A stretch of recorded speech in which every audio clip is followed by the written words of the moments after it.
people? It is 9:23 p.m. in Minneapolis, Minnesota on a cold Sunday night, and you are listening to Hand Down, Man Down podcast. This is a podcast for me, June, and my co-host and friend, T. T, say what's up to the people. How's it going, my people? It's your boy T, Chief T, if you want to follow me on Insta. A little self-promotion before we start. Hey, I'm mad at it, man. I'm not mad at it. This is just going to be a podcast for two homies, basically just kicking it, barbershop talk, homie talk. We just go back and forth over some sports, just like y'all used to. Today's subject for today is mainly going to be who is leading the MVP race. And when I say MVP, I really mean Rookie of the Year race. And when I say Rookie of the Year, I really think it comes down to two people, obviously, and that is Ayton and Luka Doncic. Man, my boy, the Matador, man, he's looking nice. He's looking nice. Both of them are looking nice. Yeah, I'm not going to lie, man. Like, I feel like from the jump, you were pretty much on board with Luka from the get-go, and I think you might be right, man. He's looking like he's going to be that next big thing. I swear to God, man, I think there's a legitimate shot that he becomes the youngest MVP. I'm not saying this year or next year, but I'm saying maybe like his year 3 or 4. I think he has a legit shot of winning MVP. He's looking that nice.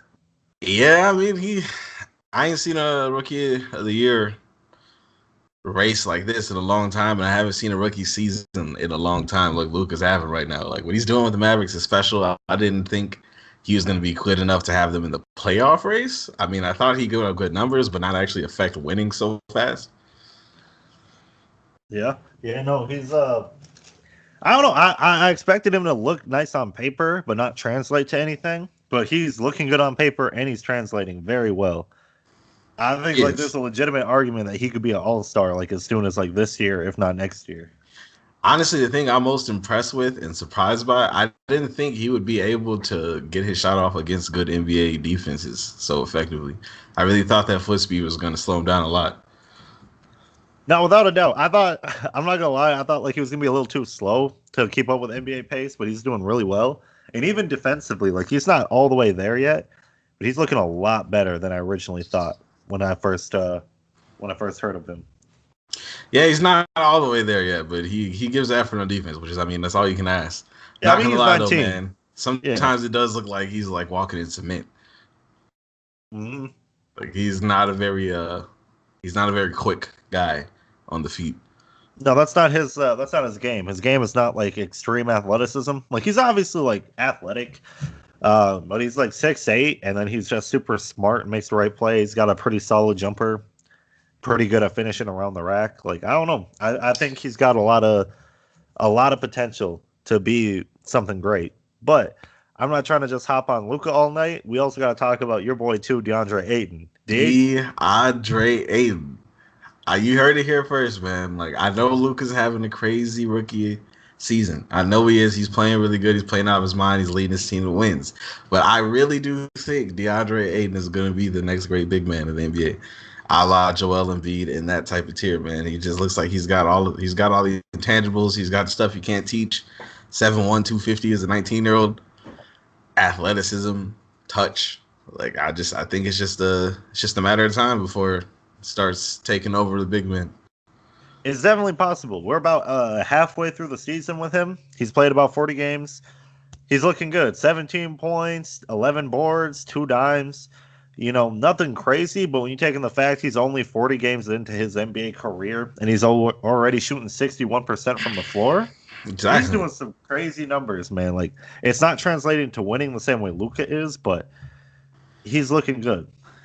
He is definitely looking good, and I think one thing that goes underrated that people don't talk about, he's shooting 77% from the free throw line, which is very impressive as a big man. That's almost 80%. I'll say this, though. He's shooting under 3 attempts, though, so I feel like it's a little skewed. I feel like if he was taking like 7 or 8 attempts a game, maybe he goes down to like 70%, but I don't think it'd be too much of a dip. Definitely not. Definitely not. Hey, I mean, you give Andre Drummond 3 attempts a game, you're definitely not getting 77%. Yeah, probably not. But I mean, like DeAndre Ayton is looking good though, so I'm not even trying to hate with that aspect. But I'm just saying, you know, honestly, I could see an argument that, like, at least for the free throw percentage wise. I do feel like he's not getting the same like treatment some other players get, only getting 2.5. Watching him play, like I've clearly seen him get fouled and they just don't call it, which is a little Yeah, frustrating, but it it's is what really it is. disappointing. This whole rookies can't get that call thing. Like I've never understood that. I feel like a foul should just be a foul. Yeah, I didn't get that either. Even Luka though, he's getting like 6 a game, so I feel like there might be like a little bit more thing towards big men because I feel like big men are just bigger, so like it's harder for like a referee to call the foul on them. Not even like necessarily harder, but I feel like they're more willing to not call a foul on a big man because like they're 7 feet usually. That's pretty, you know. Definitely. I think he has kind of that LeBron thing where he doesn't necessarily react a ton to the contact, so they just kind of take that as it not being much contact. Right, right. So I'm gonna just ask you between these two phenomenal young athletes, who do you think's looking better right now, and who do you think you'd rather build your team around? I mean, if we're saying who's looking better at this very moment, of course it's going to be Doncic, man. Because I mean, at the end of the day, he's leading his team to wins. He's coming up with clutch plays in the fourth quarter. He's holding his own against superstars. He's getting plays off against elite defenders, like that play where he dropped Paul George a few games back. He's hitting threes at a crazy clip and tested threes off the dribble threes. Like I didn't think his jump shot would translate this quickly to the NBA. So I mean, in that sense, I'm gonna say he looks the best right now, and I probably want to build my team around him. But I think like 2-3 years from now, DeAndre Jordan's gonna be unstoppable. Not DeAndre Jordan, DeAndre Ayton.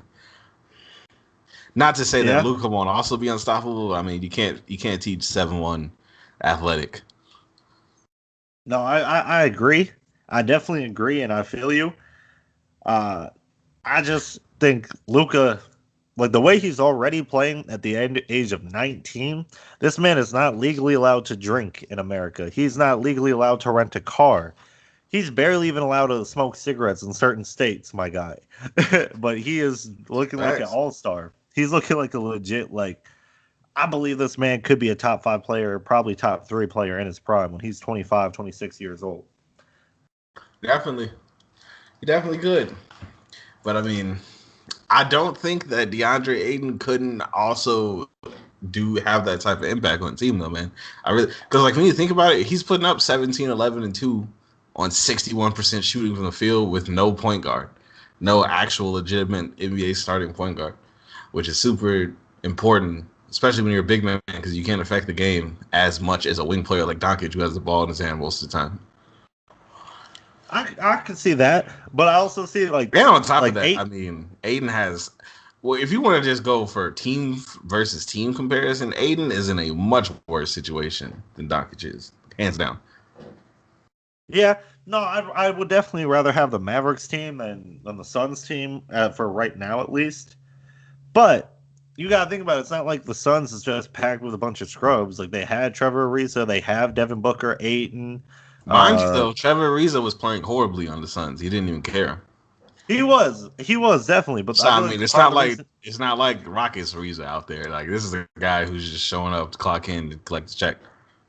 Yeah, I could definitely see that. He definitely didn't look all the way there, but he was still there. They still, I feel like he was kind of checking out because they weren't winning, and I definitely feel like Aiton played a factor into that because he does have some pretty trash games, honestly, bro. He'll literally have like a game where he'll get 4 points, like he did just yesterday. He'll literally have games where he barely gets the rebounds. But then he'll have games where he drops like close to 30 points plus. I see potential in him, but I don't see him being on the same tier Doncic is. I feel like he's gonna at best be like maybe like the 6th best center in the league, maybe the 5th best center in the league in his Uh, absolute prime. I don't know, man. Like I really, because here's the thing, man. I really do think. Oh, and back to their teammates. I know we kind of got past this a little bit, but just to put into perspective, Trevor Ariza's stats when he was playing for the Phoenix Suns, he averaged in 34 minutes a game, a blazing hot 10 points, uh, 1.5 steals, 3 assists, 5 boards, shooting 38% from the field. Okay. That's not good. So I mean, that's not an NBA starter, honestly. Sure, I'll give you that. That was pretty boo I boo. mean, and if Trevor Ariza is like here, what is he like considered like the second, third best player on the team? I'd say DeAndre Ayton and Booker are handedly 1 and 2. Right. So I mean, like, is he your? I guess you can put Warren as your third guy, but I mean, I don't know how much I trust Warren in like on a winning team.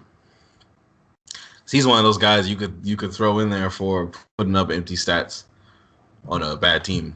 More so than Aiden, because Aiden's a rookie and Warren's like a 24. Sure, no, I definitely see that, and I could see the argument for that. But like DeAndre Ayton, like you said, 7'1", 250. Like he's not getting bigger. He's not really getting stronger. Like maybe he'll get a little bit more in shape. Nah, he already looks like stronger, man. He's 20 years old. That's true, but like I don't know, man. Like how much stronger do you get than 250 when you're 7'1"? A whole lot, man. That's why I'm saying he could be so good. Look what Joel Embiid was built like when he first got drafted. Dude was a string bean. Now he looks like the Hulk. That's true, but there's a little bit difference with him because Joel didn't even start playing basketball till he was like 16 or 15. DeAndre Ayton's been playing it like his pretty much since middle school. I mean, there's tons of players who gained tons of mass over their career. Look at Gordon Hayward. Look at LeBron James. I mean, even if you want to pull up like somebody like Giannis. Giannis was tiny when he got into the league. Giannis now looks like he's a Greek god. Yeah. Yeah, okay. Okay. No. I mean, yeah, you got a point. There definitely are other players who have gotten bigger, but I feel like it's more rare than it is. Well, I mean, even like genetically, if you're 20 years old, you're not going to be in this. You're not at your physical prime that like you will be when you hit 25. Under NBA training, like it's just natural. You're gonna gain weight and mass. Every NBA player does. So do you think DeAndre Ayton's gonna be 7'1" and like 280? Yeah, man. I really do think he's gonna be like 270-ish. I don't know. I don't see that. I mean, it's possible, yeah, because obviously it's always possible. But you gotta think like Joel Embiid and Giannis. Giannis came from like what was he when he was drafted? Like 215 or 210? He was just tiny. If you look he was pictures, really tiny. Like, he looks like a kid. He was really tiny, and then he like got from like 219 to like, basically where he is now, like 240, 250. Mm-hmm. I don't know about going from 250 to 270. So I think the only thing he can really work on is like his actual basketball skills. Right, but I mean, Giannis is about 20 pounds heavier now than he was when he was drafted. Maybe even more than that. Yeah. Yeah. And you got to think, Giannis is 6'11", Aiden's 7'1". So really, which is harder to build. Which is harder to build mass than. Yeah, a little bit, but I mean, somebody like Aiden we can tell he already has the genes for carrying a ton of mass because he's already huge. Sure. But I don't know. I feel like personal, like skill wise, Doncic looks a lot better. Better shooter, better facilitator. I feel like defensively they're about equally, but I think Doncic might be a better perimeter defender, obviously because he's a wing. And then Ayton, I don't know if he'll ever be a solid. I mean, honestly, I feel like I'd rather have Ayton defend on the perimeter. I feel like Ayton's just faster on his feet than Doncic is, even with being a center. I don't know. I also think Aiden's defense can be much more impactful than Doncic's because he's able to protect the rim. I mean, definitely, obviously, like a big man defender is the most important like thing you could have defensively. But I don't know if like he'll ever be like a all NBA level defender. Maybe not, but I think he'll be a good defender. Whereas I don't think Doncic will ever be like good. I think he'll just be like average. I don't know. His last couple games though, he's been pretty solid. Like I've seen him like I don't know, Boston and Philly, he kind of held his own. He kind of had a little off night in Philly, but even his off night is still dropping like 14 points, 8 boards, 4 dimes. Like he does a little bit of everything without like turning the ball over too much anymore, without making dumb shots or taking tough shots he can't make. Yeah, but he was shooting like 2 for 12 at one point in that game. Sure. I mean, he wasn't. Also, I mean, Aiden's defense has been getting much better as well as of late, considerably better to what you were comparing from like the beginning of his rookie season. To whereas right now, like I think Aiden's just flat out a better defender than Doncic is. I don't know though. His defensive rating for the last 3 games has been 128 defensive rating. So that's like as trash as you could get. 100 is being league average. Yeah, but then you got to think. Deandre Ayton is on a team where the majority of his wing defenders are bad defenders, meaning that he has to compensate and help them out because they're getting beat, which in turn puts him out of position, which makes his defensive rating go down because now he has to guard 2 places at once. Whereas Luka Doncic is on a pretty solid defensive team. His teammates are pretty good defenders, and he has DeAndre Jordan in the paint helping him out for when he gets beat. So it's a lot easier to be a solid defender when you're in a good defensive system with good players around you versus being on a team with trash defenders. Sure, I'll give you that. Especially when the guy they brought in to play defense and Trevor Ariza just like completely phoned it in for his time with the Suns. Yeah. Okay. And then Josh Jackson, who's their other defender, is having a horrible season. And, I guess just Mikal Bridges is pretty solid for a rookie, but he's not playing as much as I would like. He's playing more now, but like now that they got Oubre, it's kind of a logjam at the wing position. Yeah. I mean, like that's the thing with the Suns, though. I feel like realistically, point guard is obviously their number one concern, but they're not really addressing it. I don't know why they keep getting wings. Man, I don't know. I still haven't been a super big fan of Ayton. I've seen him make some good plays individually, but for an entire game, I've never seen him be consistent. Yeah, that's a good point. I do think he could be a lot more consistent. I think Luka Doncic is more consistently putting up like the numbers that he averages, if that makes sense, or close. He puts up big numbers more consistently than Ayton does because Ayton does tend to drop off and be kind of sporadic. Do you think if last year DeAndre Ayton and Luka Doncic were in the NBA as rookies, would either one of them beat Ben Simmons as Rookie of the Year? Nah. I mean, Doncic would have the best shot. Here's the thing, though. I feel like if they weren't willing to give it to Donovan Mitchell after everything he did, then they're not going to give it to anyone. You thought it was like predestined to just go to... Yeah, man, because, I mean, there's no better rookie season you can have. Donovan Mitchell comes in as a rookie, replaces the franchise centerpiece who leaves free agency, and they still make the playoffs, and they beat the Thunder with the reigning MVP in the playoffs. Okay. I think both DeAndre Ayton and Luka Doncic are having like statistically equal, if not better than Donovan Mitchell. But I'll give you that. The Donovan Mitchell actually... Yeah, I think Donovan Mitchell had more impact on them winning, even more so than Luka. Definitely. I'm not even trying to argue that. Like, Donovan Mitchell made some really smart plays at good clutch times. I think he's a very solid player.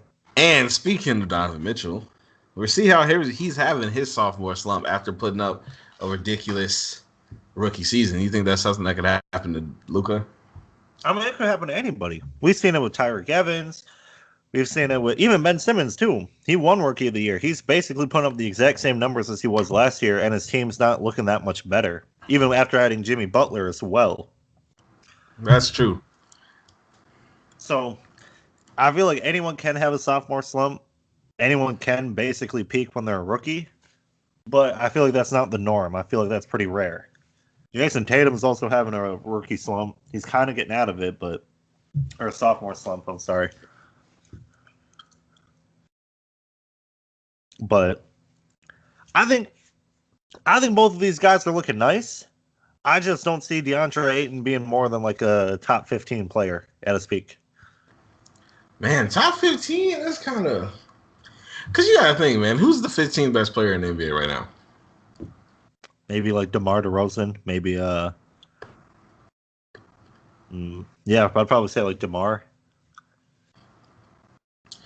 Because even just off the top of your head, you got like LeBron, Kevin Durant, Steph Curry, I don't know, Harden, Kawhi, Anthony Davis, Giannis Antetokounmpo, And then after you get past that, it gets kind of murky. Like, I don't know, you could throw like Westbrook there, even though he's kind of having a not good season. You could throw someone like Paul I George wouldn't there. put Westbrook in You there. can throw, Not after this year. After this year, I would not put him in there. yeah, but like you get the point. Sure. You gotta throw somebody like I don't know Lillard there or like Kyrie. Do you think DeAndre Ayton can be equally as good as Damian Lillard is to his team? Yeah, like I really do. Like I do think because like think about it. Okay, so DeAndre Ayton is putting up basically 17, 11, 2 right now, right? Yeah. Keep in mind, his team fails to find him consistently in the second half. They don't have a solid point guard. They don't have a good a good offensive system. He doesn't really have good teammates outside of a few guys. And he's doing this on elite efficiency as a 20-year-old rookie. So now imagine when his team actually makes him a focal point of the offense and he gets another year or two under his belt. He starts getting stronger, more savvy, and getting used to playing in the NBA. He starts taking more mid-range shots. He starts maybe taking the three because that's what he was doing in college. I don't think he'll ever be like a 40% three-point shooter or anything, but I don't think it's out of the realm of possibility for him to be like 33, 34% at his absolute peak. So with all that, like, yeah, I could easily see DeAndre Ayton being like a, I don't know, 25 point, 26 point with like 13 boards and like 2.5 blocks type of guy. That's very impressive. I wouldn't go that far because he's got a decent mid range. Like from 3 to 10 feet, he shoots 56% from 3 to 10 feet. That's not too bad. That's But very good, actually. outside of that, then he drops below 40% for everything outside of 10 feet. Which I Right, mean, but you got to think, this is a 19-year-old we're talking about. Obviously, all this stuff is going to go up over time because, I mean, that's what happens with young players. without a doubt, I know So it's with going to that get to be better. your starting point, that's very good for a sitter as your starting point. Because I already know he can make those shots. I've seen him do it countless times this season over defenders. Yeah, that's It's true. kind of more I so just don't. about the eye test as well, outside of his stats just only. Eye test looks good. It definitely looks really, really, really good. Because I've seen this man play and I've seen him do some like really crazy ass stuff, but I haven't seen him completely take over a game and win it for him. I haven't seen him be consistent with his stats. I'll see him take plays off on defense and then just get blown past on defense. I've seen him make some pretty crazy shots, but I've seen him take some pretty bad shots as well. I've seen a whole bunch of promise and potential, but I don't think from everything that I've seen in my history watching the NBA, I don't get the same vibe I get from him as I do other players who've turned into like all-time greats. I don't think, for people in his age range, I don't think he'll ever be better than Joel. I don't think he'll ever be better than Doncic. I don't think he'll ever be better than Ben Simmons, Donovan Mitchell, Karl Anthony Towns, Kristaps if he ever gets healthy. I think there's just too many good players who are already in the league and players who are going to come into the league that I feel like are going to be better than him. I'm not trying to disrespect the man. I'm not trying to say he's boo-boo. I'm not trying to say he's not even going to be an all-star. He's going to be a multiple-time all-star. But I don't know if he's going to be like a top tier level player, like the guy that like wins you the finals. He might be like the second best guy on the finals team. I could see that. But I don't know about him ever being like the best player on the championship team or an MVP or even in like the conversation for either of those. I feel you. I definitely get where you're coming from, but I don't know, man. Value wise, I I see him capping out around Jimmy Butler area. Nah, no way. I think he'll be a lot better than Jimmy Butler. Because I mean, here's the thing. Let's say he realistically, right? Let's say next year he averages 4 more points, so 2 more buckets, and 1 more rebound, and then he puts up 2 blocks, so like an extra block. At that point, he's averaging 21, 12, and 2 blocks, which is already very close to Jimmy Butler's production, and he would be 21 years old. Yeah. And that would already make him an all-star big man. I mean, yeah, but that's putting a lot of what ifs. That's him getting better at 4 points. rebounding, scoring, blocks, So defense. okay, so let me hear you. So you okay? Let's just say his defense doesn't even. Let's say he averages half a block more. So he's putting up like 1.5 blocks, right? You think at making 2 more buckets a game and grabbing 1 more rebound is a huge jump to go from a rookie to a sophomore? For his situation, yes. Because he's also with Devin Booker, who's only 22 years old, mind you. Josh Jackson, who I don't think is going to be that special, honestly. I think he's kind of a bust, if I'm going to be 100% honest. But, he's still very young. Who's the Warren? They got Warren on their team, who's looking really, really nice this year, and he looked really nice last year. I don't see him taking away that many more shots than all of those guys. He'll definitely take a few more, but I don't see him making a significant amount more. I don't know how you get much better than 61% from the field, especially if you're not taking threes. If he starts taking and making threes at a decent clip, I definitely think you might be right. But here's the thing, though. I feel like just literally they're a point guard away from him averaging 4 to 5 more points a game. That's true. Would already put him at 21, 11, and 2 assists with like. I would say a good point guard would help him out, but I don't think 4 points is a huge drastic. That's literally just 2 more layups a game, which is literally just a matter of the team focusing more on him in the second half instead of just stalling him out every game. Yeah, they do that a little bit too much. I don't know why the Suns kind of just let him just fizzle out. But that's true with a couple big men. Joel Embiid, they kind of let him do that sometimes. They just have him fizzle out in the fourth quarter. I think it's just kind of the way the game is going nowadays. It's really guard-oriented.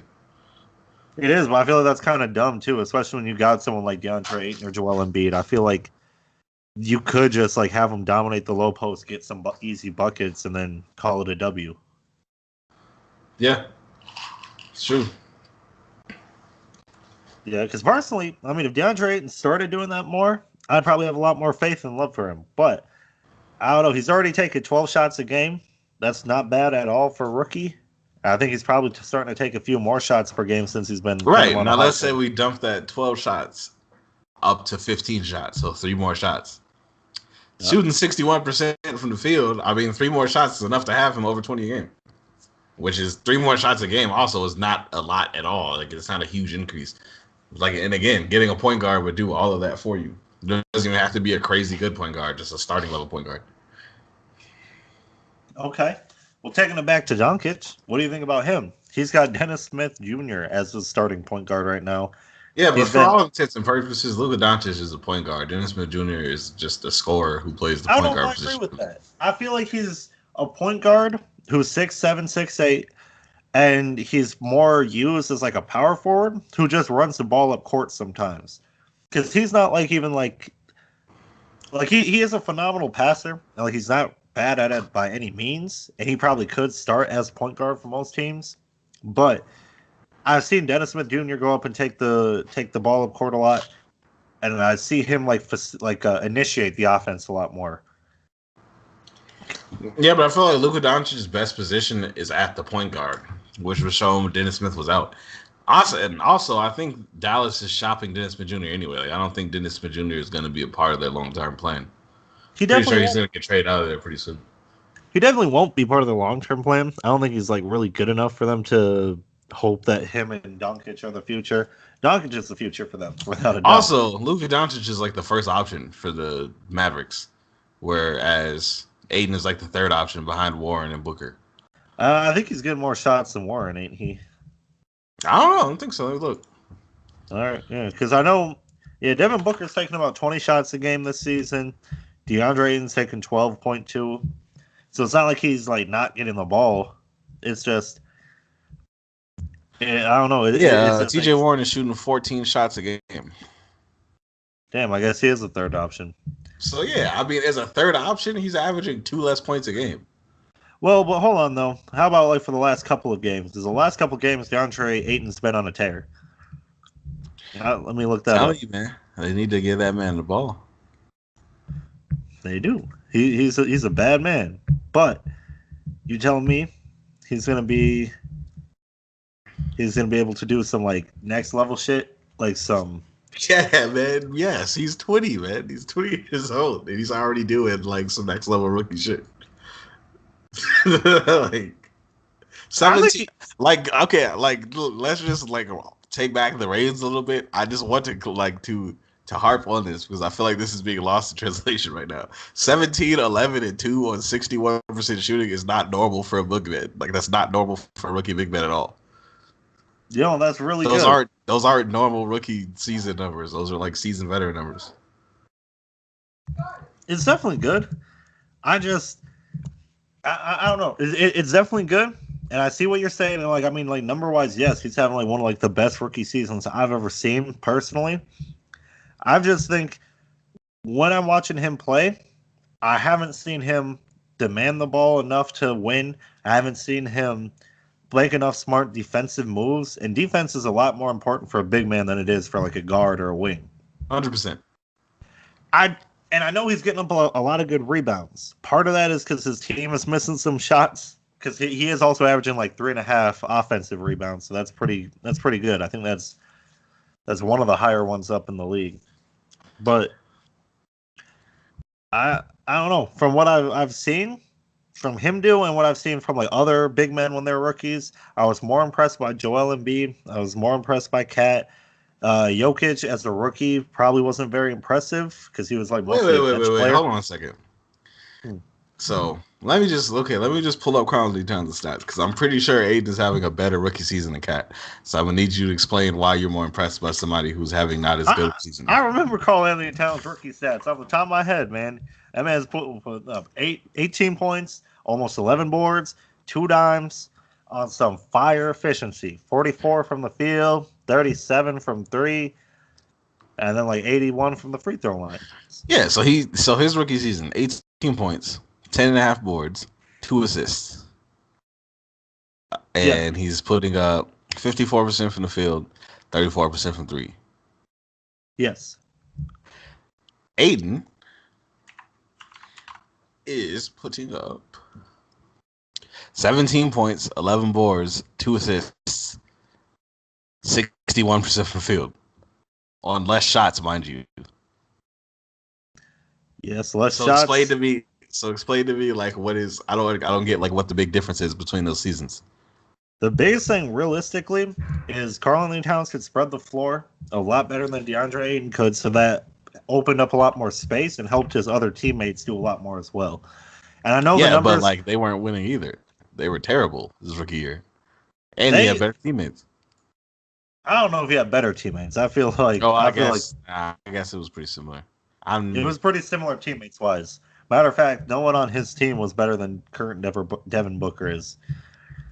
But the best part about his season, Joel Embiid's rookie season, 20 points, 8 rebounds, 2 assists, 2.5 blocks though, but he's shooting 46% from the field.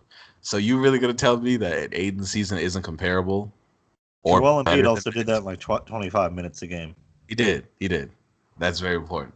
But I'm just saying, like, where I don't know. I feel like all those seasons are pretty comparable. Yet for some reason, Ayton is being looked at as if his season is somehow not comparable to that. Especially when he's more efficient than both of them, mind you. I don't know though, but he is more efficient, but that's also because he doesn't shoot threes. But a bucket is a bucket at the end of the day. Joel Embiid wasn't shooting threes really then. I know he hit a few. I know he wasn't extremely efficient from them, but like he was able to spread the floor. Actually, he was pretty efficient. He was shooting 37% from 3. So I mean, hey. Oh, was he? Yeah, he was a little. What? 46% from the field. That's like 14-point difference. Definitely, but you got to think about it. A 3-point shot is worth a lot more than a 2-point shot. So that's why effective. But how much more necessarily when you only average like 1 more point a game? In the case of Towns. Well, that's when it comes down to something that's not stat related. When it's not stat related, like on the sheer fact, like what I saw Karl Anthony Towns do with the Timberwolves team, and what I saw Joel Embiid do, was they did lead them to more wins than the year prior because of what they were able to do. Cat spacing and Cat's ball movement. I know it only showed he had 2 assists a game, but when you actually watched him, he was making the right plays and the smart passes to either help them get an easy bucket or get them to the pass next to the easy bucket. And sometimes his teammates would just miss an easy pass that should have been a dime. Right. But then I'd also argue that the Timberwolves were still trash, even with those few more wins they may have gotten with Towns. And I don't think the Timberwolves were in as dysfunctional situations as the Suns are, especially with Devin Booker, who's their best player, missing some games. And again, the Trevor Ariza thing. And again, Josh Jackson. And Yeah, not having.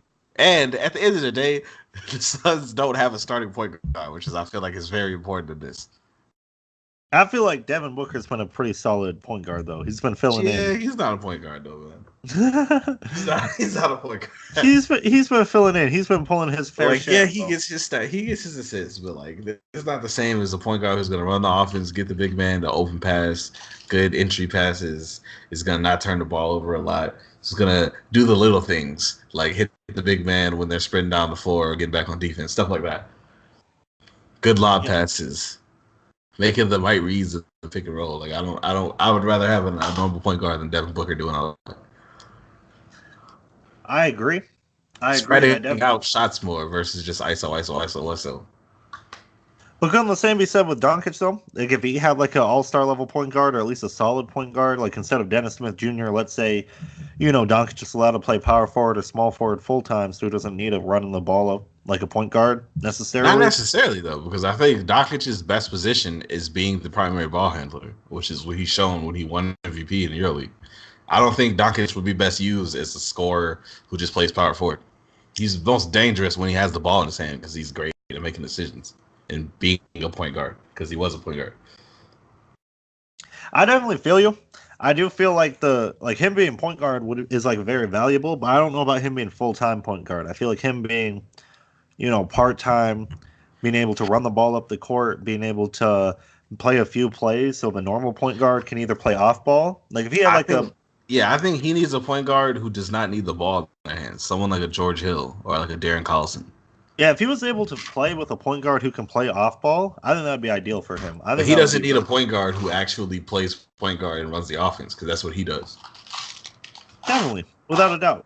But I feel like it would definitely help him if he had another player who could facilitate for him. Someone who can make it so he gets a more easy jump shot instead of having to fucking shoot over That's true. his defender. I don't know if that would help him as much as it would help Ayton though. Because as a big man, you literally like depend on guards to for a lot. Yeah. You need them to get you. As a big man, you need someone to feed you the ball. You can't just initiate whatever you're going to do the same way a wing player like Doncic can, which is where he has the advantage in a situation like this. That's true. And I mean, like, when you have, like, a really good all-star level point guard, it can do a lot for you. Like, when you look at, even going back to Joel Embiid, man's putting up 27 points right now, primarily, too, because Ben Simmons is really good at creating offense for him. Exactly. And that's exactly, I'm glad you said that, because that is exactly what I feel like the same impact. Obviously, he's not going to be putting up 27 points like this season, or maybe not even next season. But that same huge jump that he took once he got a really good point guard with Ben is the exact same thing that's going to happen with Ayton when he gets point guard. Okay. No, I could definitely see that. I could see that like as all-star level point guard. But not necessarily even all-star, just someone who's a good passer. Who averages like 7 assists.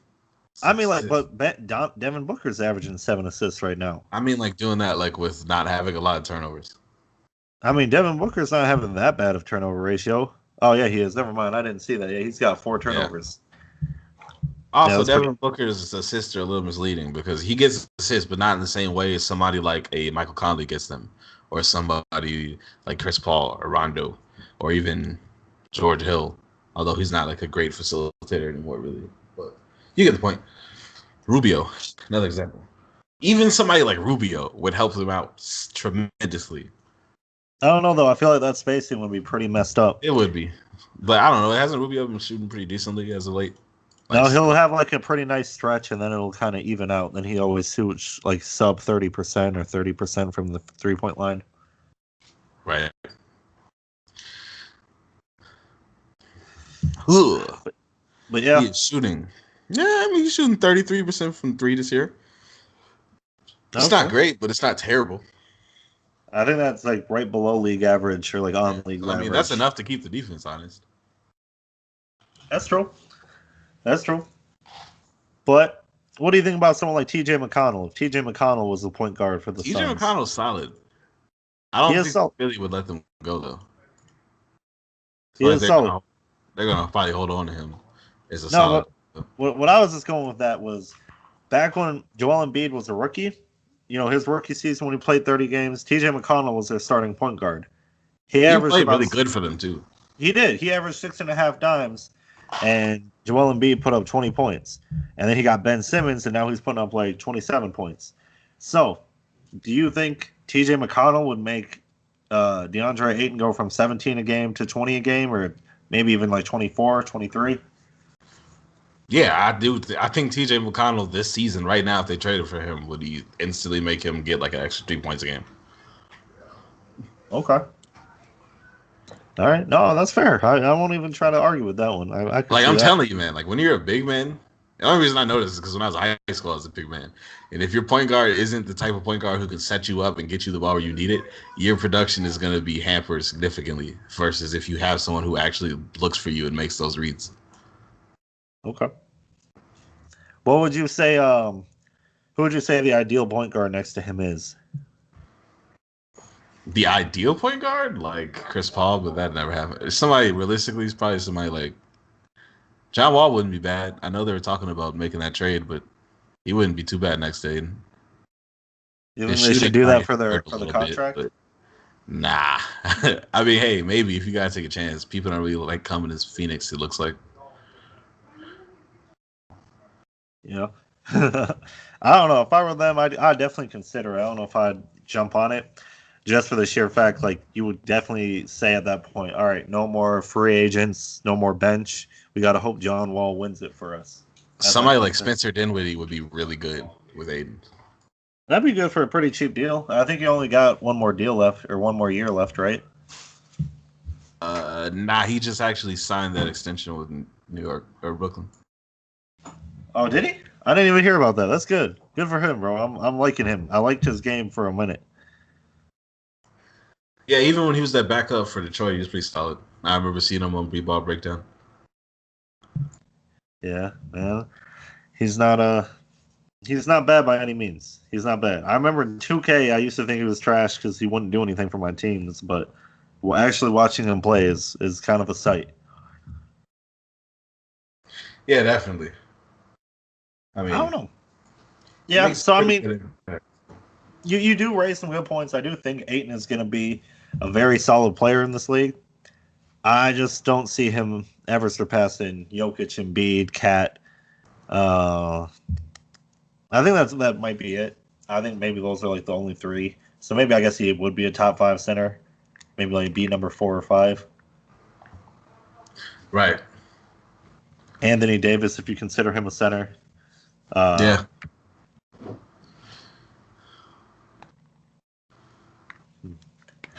Man. All right. Well, yeah. Anything else that we really need to shed light on this topic for? Nah, I think that was it, man. I think we covered a lot of the points All right. pretty Yeah. well. Yeah. Well, it was good. It was good talking with this, bro. I really enjoyed this format, and I really enjoyed this topic. I'm a big fan of both of these young cats games, and I'm hoping that they both become all stars. And I hope Ayton proves me wrong and Doncic proves me right, and they're just both great players. Definitely. I'm really excited, honestly, though, to see what Doncic can do once they get somebody next to him who can make plays. Yeah, I'm excited for them both. I feel like if they both had like an all-star level point guard, or at least like a pass first point guard who's solid, I'd be more than happy to see what they could do. I think they could both make the all-star team this year if they had that. Definitely. Yeah. Although I'm not sure. Well, I guess it kind of depends. I don't know what center's looking like in the West right now. It's pretty hard. You know, Boogie got voted in over Cat, and he That hasn't is even played yet. ridiculous. Yeah. You gotta be ashamed of yourself, whoever voted for him. All 90,000 people who voted for Boogie, you should feel bad. I don't usually tell people who to vote for, but like, man, like, show some respect for people who actually played. You know? Yeah. All right, but I think this is a really good first episode. I'm glad we were able to get this shit done finally and actually get an episode recorded. Definitely. All right, you got any parting words of wisdom, parting advice? I mean, that was about it. We're gonna go ahead and wrap it up. I think. Yeah, one last time for we get out of here. Aiden's gonna take over the big man. You heard it here first. Give it like 3-4 years. All Who right. knows? I might actually look like an idiot, and he's a huge bust. But I don't think so. I think he's gonna be that guy, man. Yeah. Aside from that, though, just to conclude it. Again, this is June. That is T on the other side of the mic with Hand Down Man Down Podcast. If you need to reach us, uh, follow me on Twitter at June himself. That is June, like the month, and then himself is himself. Yep. And if you'd like to follow me, you can follow me on Instagram at yaboyt, YABOIT, all one word. Yeah, man. Good conversation. And thank you for all the people who actually took the time to listen. And we'll try to be back as soon as we can to make another episode for y'all. I know me and Jordan always got something to talk about, so we'll make sure we don't shut our big mouth up. Oh yeah, oh yeah. I already know, man. All right, man. Good night, my people.